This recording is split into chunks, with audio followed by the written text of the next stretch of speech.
YCP ప్రభుత్వ హయాంలో YS Jaganmohan Reddy ముఖ్యమంత్రిగా ఉన్న సమయంలో జగన్మోహన్ రెడ్డి అండదండలు చూసుకుని అప్పటి ప్రతిపక్ష నాయకులైనటువంటి చంద్రబాబు గారి మీద, లోకేష్ గారి మీద, పవన్ కళ్యాణ్ గారి మీద అనుచితమైనటువంటి వ్యాఖ్యలు చేస్తూ అసభ్య పదజాలంతో దూషించినటువంటి నేపథ్యంలో ప్రముఖ దర్శకులు, ప్రముఖ నటులైనటువంటి పోసాని కృష్ణమురళిని నిన్న ఆంధ్రప్రదేశ్ పోలీసులు అరెస్ట్ చేసి రాయచోటికి తరలించినటువంటి నేపథ్యంలో అసలు ఏ కేసుల్లో పోసాని కృష్ణమురళిని ఆంధ్రప్రదేశ్ పోలీసులు అరెస్ట్ చేశారు, అసలు తెర వెనక ఏం జరుగుతుందనేది మనం పూర్తి స్థాయిలో విశ్లేషణ చేసుకుందాం. ప్రస్తుతం మనతో పాటు ఉన్నారు ప్రముఖ రాజకీయ విశ్లేషకులు, ప్రముఖ సీనియర్ జర్నలిస్ట్ సిఎస్ రావు గారు. సార్తో మాట్లాడదాం.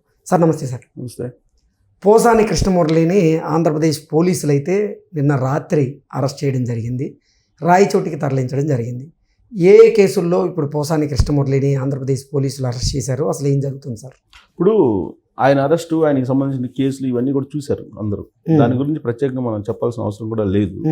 అఫీషియల్గా చట్టం తన పని తాను చేసుకోబోతున్నట్టు అతన్ని తీసుకెళ్ళి అరెస్ట్ చేశారు, కేసు పెట్టారు, సెక్షన్లు పెట్టారు.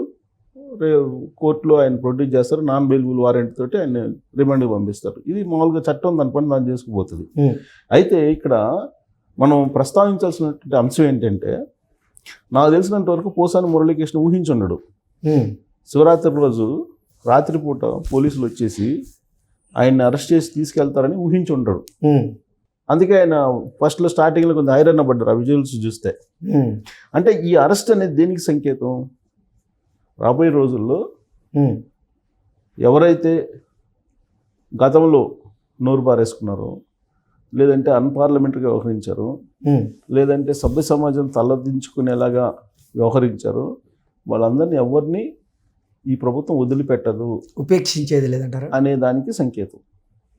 దాన్ని మామూలుగా అనుకోవచ్చు. ఇప్పుడు ఆర్జీవి గారిని ఏం చేశారు, ఏం బీకారు అనేవాళ్ళు చాలామంది ఉన్నారు. ఆయన పిలిచారు, విచారించారు, వదిలిపెట్టేశారు. ఆయన మళ్ళీ జగన్ 1.0, 2.0 సినిమాలు చేస్తానని చెప్పి అంటున్నారు. ఏం బీకారు అని చెప్పి చాలామంది మాట్లాడుకుంటున్నారు. అలాగే వాసుదేవరెడ్డి లిక్కర్ కేసులో ఉన్నాడు, ఆయన ఏం బీకారు అని చెప్పేసి అంటున్నారు. మైనింగ్ కేసులో వెంకటరామరెడ్డిని ఏం చేశారు అని చెప్పేసి అంటున్నారు. ఇప్పుడు వీళ్ళందరూ చాలామంది భావించేది ఏంటంటే, ఈ ప్రభుత్వం వచ్చింది కానీ వీళ్ళెవరిని ఏం చేయట్లేదు అనేటువంటి ఒపీనియన్ తోటి చాలామంది ఉన్నారు. గ్రూపుల్లో కూడా, తెలుగుదేశం ఓన్ గ్రూపుల్లో కూడా అదే అభిప్రాయం వ్యక్తం అవుతుంది.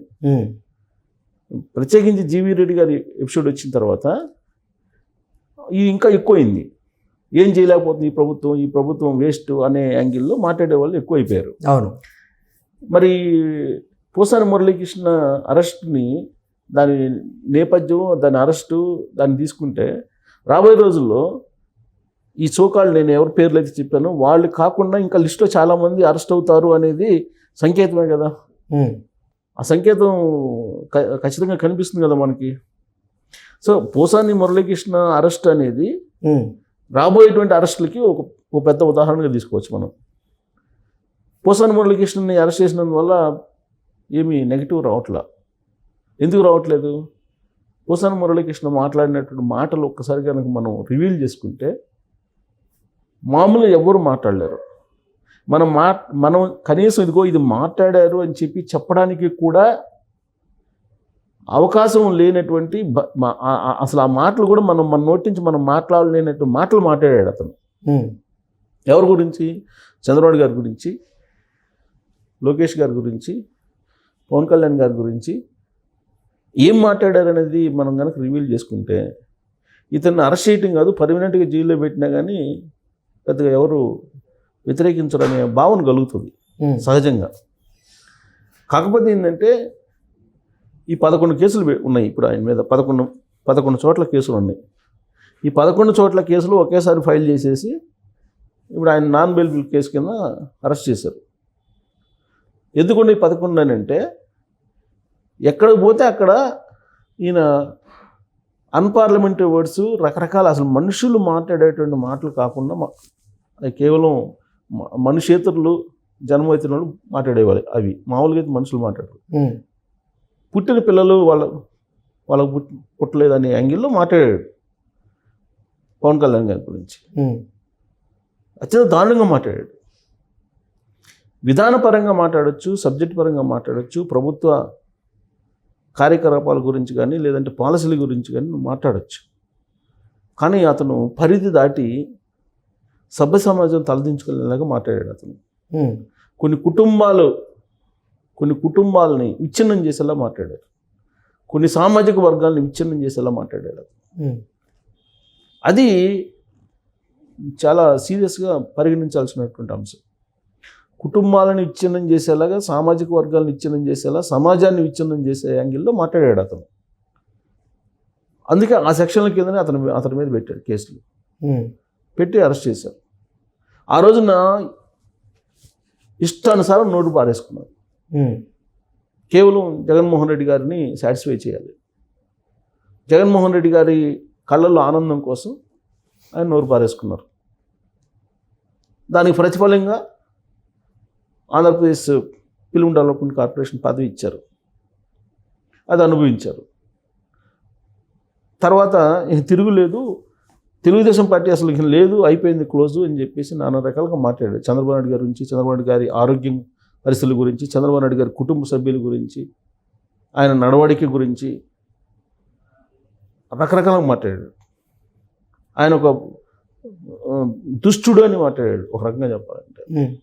అంతవరకు మాట్లాడిన ఓకే, అంతకన్నా దారుణమైనటువంటి మాటలు మాట్లాడాడు, అంతకన్నా దారుణమైనటువంటి పదజాలను ఉపయోగించారు ఆయన. సీన్ కట్ చేస్తే 2024 ఎన్నికల్లో వైఎస్ఆర్ కాంగ్రెస్ పార్టీ ఓడిపోయింది. ఓడిపోయిన తర్వాత ఆయన పోనీ బయటకు వచ్చి రిగ్రెట్ ఫీల్ అయ్యాడా? కాదు. ఓడిపోయిన తర్వాత కూడా ఆయన ప్రెస్ మీట్ పెట్టాడు, ప్రెస్ మీట్ పెట్టి మాట్లాడాడు, దూషించడానికి ప్రయత్నం చేశాడు.